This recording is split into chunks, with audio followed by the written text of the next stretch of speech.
Spotlight நேயர்களுக்கு வணக்கம். அண்மையில 3 முன்னாள் அஇஅதிமுக அமைச்சர்கள் தமிழக வெற்றி கழகத்துல பனையூர்ல போய் சேர்றதுக்கு போறாங்க. இந்த மானங்கட்ட 3 பேர் யாருன்னு சொன்னா, கடலூர் எம்எல்ஏ MC சம்பத், இன்னொருத்தர் உடுமலைப்பேட்டையில இருக்கக்கூடிய ராதாகிருஷ்ணன், இன்னொன்னு கடம்பூர் ராஜ். இந்த MC சம்பத் அவர்கள் 2011 வருஷம் கடலூர் எம்எல்ஏ, 2016 கடலூர் எம்எல்ஏவா இருந்தாங்க. அப்ப ஜெயலலிதா அம்மா இருக்கிறாங்க. இந்த MC சம்பத்துக்கு எப்படி மந்திரி பதவி கிடைச்சதுன்னு சொன்னா, அன்றைய தொழில்துறை மந்திரியா இருந்த சண்முகவேல் என்பவர் சரிவர செயல்படாத காரணத்தினால் அந்த சண்முகவேலுக்கு இருக்கக்கூடிய அந்த தொழில்துறை மந்திரி பதவியை பிடுங்கி ஜெயலலிதா யாரு கொடுத்தது? MC சம்பத்துக்கு கொடுத்தது. அப்போ 2016 எம்எல்ஏ ஆன பிற்பாடு அவரு தான் மந்திரியா தொடர்ந்து செயல்பட்டு கொண்டிருக்கின்றார். இப்போ அவரு அனைத்து இந்த அண்ணா திராவிட முன்னேற்ற கழகத்துக்கு துரோகம் செஞ்சு போட்டு எங்க போய் சேர்றான்னு சொன்னா, தமிழக வெற்றி கழகத்துல. அட நாசமத்த போனவனே, நீங்க யாருகிட்ட தோத்தீங்க? தமிழக வெற்றி கழகத்துல ராஜ்குமார்கிட்ட தோத்து போனீங்க. தோத்து போயிட்டு மறுபடியும் மானங்கட்டு போய் அதே கட்சியில போய் சேர்றீங்களா? உங்களுக்கெல்லாம் கொஞ்சமாவது ரோசம், சோத்துல உப்புக்கு இது போட்டு தின்னு தொலைச்சிங்களே இல்லையா தெரியல. நீங்க அவங்கிட்ட போய் சேர்ந்து மறுபடியும் அவன் வீட்டு வாசல்ல போய் அங்க கிடந்த பனையூர்ல போய் பல்லாங்குழி ஆடிக்கிட்டு போய் உள்ள போறாங்க. இந்த 3 பேரும் உள்ள போனா 3 பேர்த்தையும் ஒரு நாயை உள்ள விடல, கதவை உடச்சுக்கிட்டு போறான். பின்னால ஓரப்ப கவனம், வா வா, நீ அதனால வெத்தலா கட்சி கூப்பிட்டானுங்களா? இவனுங்களே போறான்.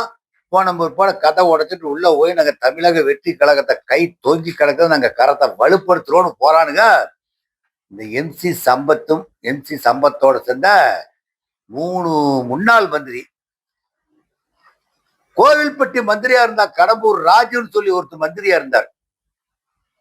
வெங்கட்ட சுப்பிரமணியம், அவனுக்கு ஒரிஜினலான பேர் வெங்கட்ட சுப்பிரமணியன். அந்த வெங்கட்ட சுப்பிரமணிய கடம்பூர் தொகுதியில் இருந்ததுனால அவன் வேற கடம்பூர் ராஜுன்னு மாற்றி வச்சுக்கிட்டான். இந்த ஆளும் 2011-16 அனைத்து இந்த அண்ணா திராவிட முன்னேற்ற கழகத்தின் சார்பில் தான் நின்று வெற்றி பெற்றார். வெற்றி பெற்று ஜெயலலிதா அவர்களுடைய பார்வை பட்டதுனாலதான் இந்த ஆளு செய்தி மக்கள் மற்றும் விளம்பரத்துறை அமைச்சரா பதவி ஏற்றுக்கிட்டார்.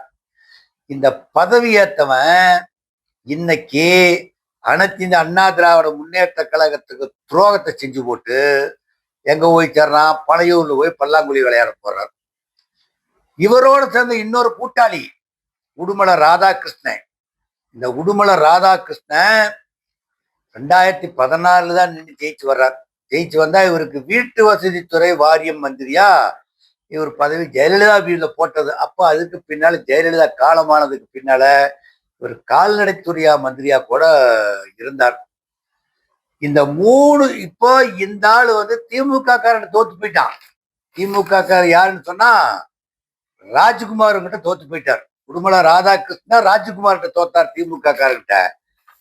கடம்பூர் ராஜு கருணாநிதிகர் திமுக காரன் தோத்து போனார். இந்த 3 மொல்ல மாரி தோத்து போனவனு ஒண்ணு சேர்ந்து 3 பேரும் தோத்து போனவனுங்க, போக்கத்தவனுங்க. 3 பேரும் முன்னாள் மந்திரி. இந்த 3 முன்னாள் மந்திரியும் போய் தமிழக வெற்றி கழகத்துல போய் இடையறக்கு மானம் கட்டு, மரியாதை கட்டு, ரோசம் கட்டு அங்க போய் சேர்றதுக்கு போய் 3 பேர் சேர்ந்துக்கிட்டு வந்துட்டான். சேர்ந்தா என்னமோ விஜய் என்னோட மாலை தூக்கிட்டு வருவான்னு பார்த்துக்கிட்டு இருந்தா எல்லாம் உள்ள விடல. இவனுங்களும் கூட்டத்தை கூட்டிக்கிட்டு போய் கதவையே நீக்கலையும் உள்ள விடுறதுக்கு. கதவை ஒட்டச்சுக்கிட்டு தானே உள்ள போறாங்க இவங்க. கதவையே நீக்கல, கதவை ஒட்டச்சுக்கிட்டு உள்ள போய் கேட்டை சாத்தி அங்க இருக்கிற பவுன்சரெல்லாம் கட்டி போட்டு தூக்கி வெளியே போட்டு எல்லாம் மானம் கட்டு, மரியாதை கட்டு, மிதிவட்டு போய் கட்சியில போய் சேர்றானுங்க இவனுக்கு. இவனுக்கு 3 பேரும் அதிமுகவுல முன்னாள் அமைச்சர்கள். இந்த 300 அமைச்சர்கள் வேலையும் ஈடி ரைடு இருக்குது. இவங்க பேர்ல ஏற்கனவே வருமான வரித்துறை இவர் பேர்ல வழக்கு பதிவு செய்திருக்குது.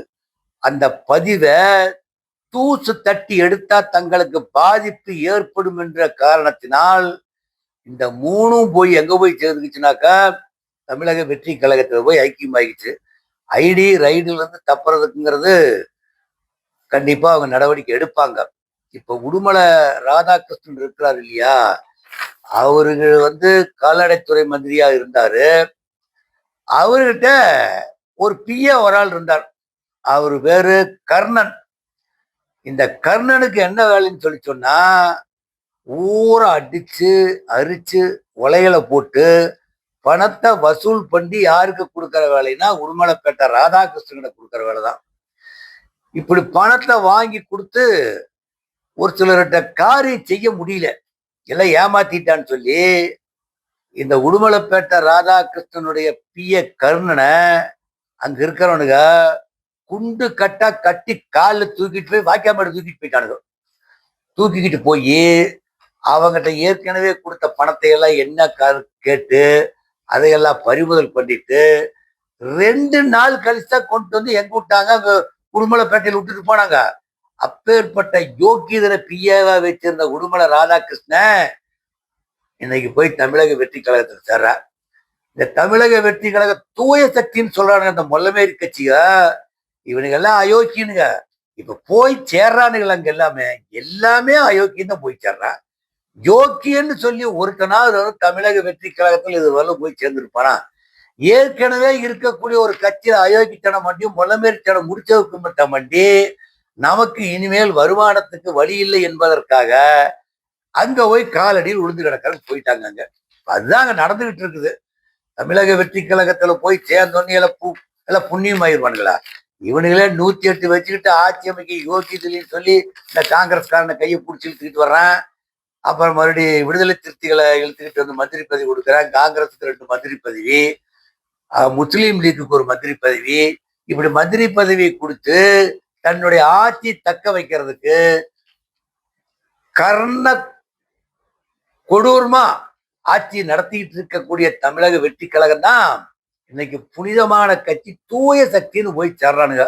இந்த தூய சக்தியினுடைய லீலைகள் எல்லாம் ஒன்னொன்னா போய் வெளியே வந்துகிட்டு இருக்குது. நாட்டுல சட்டம் ஒழுங்கு சந்தி சிரிச்சு போச்சு, திருப்ப முடியல. எங்க பார்த்தாலும் ரவுடி வெட்டுறான், கொல்லறான். இப்ப கூட நேற்று கூட ஸ்ரீ வைகுண்டத்துல தூத்துக்குடியில ஒருத்தர் வெட்டி ஒரு ரவுடி வெட்டி கொண்டு அப்ப அவனை பாக்ஸான்னு பேர், அவனை போட்டு வெட்டி கொல்லுறாங்க. இப்போ எல்லா பெண்களுக்கும் பாலியல் தொல்லை. இப்போ அங்க தூத்துக்குடியில் இருக்கக்கூடிய ஒரு மகளிர் அங்க இருக்கிறவன் கடத்திக்கிட்டு போய் போதை மாத்திரையை கொடுத்து கார்ல கடத்திட்டு போய் போதை மாதிரி லாட்ஜில் போயிட்டு மாறி மாறி பாலியல் பலாத்காரம் பண்ணிட்டு கடைசியா கேட்டா எல்லாம் என்ன சொல்றானாக்கா அந்த சரவணன் தான் கூட்டிட்டு வந்தா தாவேக்கா பொறுப்பாளர் அப்படின்னு சொல்லிட்டா அந்த பொம்பளை பேட்டி கொடுத்துட்டு இருக்குது. மானம் கட்டு மரியாதை கட்டு கிடக்குது.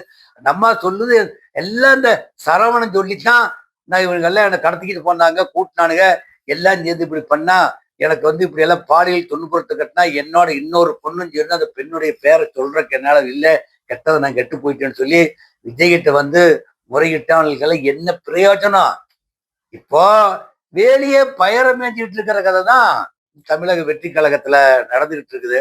ஆட்சியை தூய்மையா நடத்துறேன்னு சொல்லிட்டு இருக்கிறவங்களுக்கு அதுக்கு என்ன பலன் செய்கிறவங்களுக்கும் இல்லை. 437 திட்டத்தை போட்டங்கிறாங்க, கமுக்கமா உள்ள வச்சுக்கிட்டாங்க.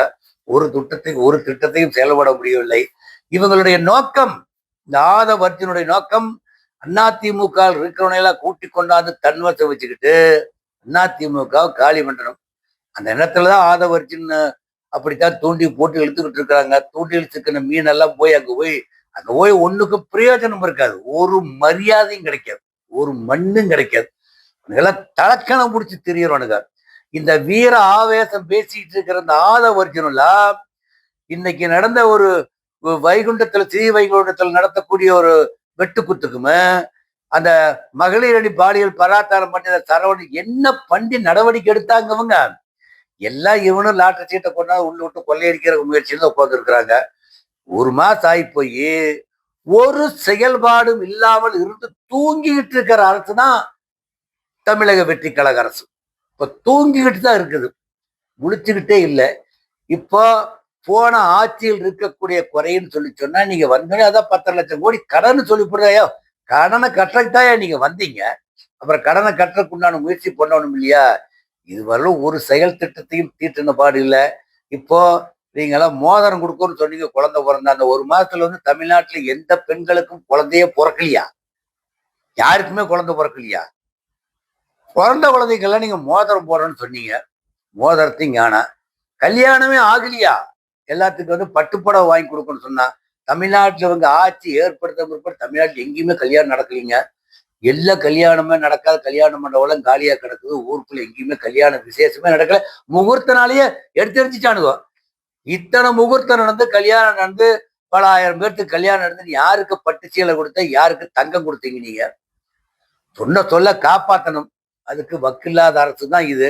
இப்ப படிச்ச இளைஞர்களுக்கு பணம் போடணும்னு சொல்லி சொல்லி அவெல்லாம் 4000 இருந்தா ஒரு வீட்டு உட்காந்துட்டு இருந்தா 1 மாசமா ஒரு பைசா சிங்கிள் பைசா தம்படி தேர்ல.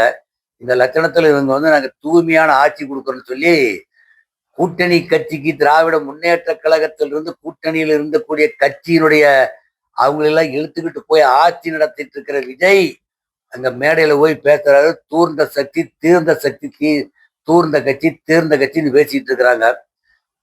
மேடையில பேசுறது பேச்சு நீங்க சட்டசபைக்குள்ள பேசிருக்கலாம் இல்லையா?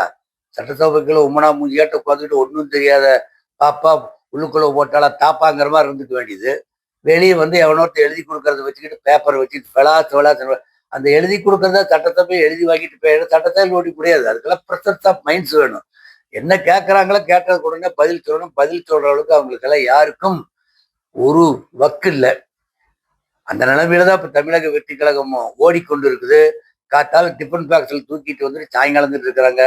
ஒரு பள்ளிக்கூடம் படிக்க போயிட்டு இருக்கிறாரு. இப்போ என்ன அரசியல் நடக்குதுங்கிறத அரசியலே தெரியாத ஒரு முதலமைச்சர் அரசியல் கத்துக்கிறதுக்கு தான் இன்னைக்கு கோட்டைக்கு காலையில 10 மணிக்கு வந்துட்டு சாயங்காலம் 5 மணி காலேஜுக்கு போறவங்க போயிட்டு இருக்கிறாரு. இனி இப்படியே நிலைமை நீடிச்சதுன்னு வச்சுக்கோங்க, இவங்க அடுத்தட தேர்றதுங்கிறது ரொம்ப சிரமமான சூழ்நிலை தான். இப்ப எடப்பாடி பழனிசாமி அவர்கள் சொன்னாங்க இல்லையா, 4 காலம் 2 கால் தாண்டா இருக்குதுங்க சேர்ல, 2 காலை காணா. 2 காலம் என்ன இருந்தாலும் கழட்டி விட தயார் இருப்பாங்க கூட்டணி. அப்ப 2 காலை வச்சுக்கிட்டு ஆட்சி அமைச்சிட்டு இருக்கிறதா இந்த தமிழக வெற்றி கழகம்னு சொல்லிட்டு இருக்கிறாரு எடப்பாடி பழனிசாமி அவர்கள். பயங்கரமா திட்டுறாரு இவங்களுக்கெல்லாம் ரோசம் மன்னத்தனம் எதுவும் கிடையாதுங்க. தமிழக வெற்றி கழகத்துக்கு வெளியே பேசிட்டா தூய சக்தி தீய சக்தி வீழ்த்திட்டோன்னு சொல்லிட்டு இருக்கிறாங்க. பார்க்கலாம். நீ திருச்சி இடைத்தேர்தல் இருக்குது. இன்னும் 4 பேர் ராஜினாமா பண்ணியிருக்கிறான். அதுக்கெல்லாம் இடைத்தேர்தல் வரும் இல்லையா? அப்ப இவங்களுடைய அரசியலினுடைய போக்கு எப்படி இருக்கு நாமளும் பொறுத்திருந்து பார்ப்போம். நன்றி, வணக்கம். இந்த வீடியோ உங்களுக்கு பிடிச்சிருந்தா லைக் பண்ணுங்க, கமெண்ட் பண்ணுங்க, ஷேர் பண்ணுங்க, சப்ஸ்கிரைப் பண்ணுங்க.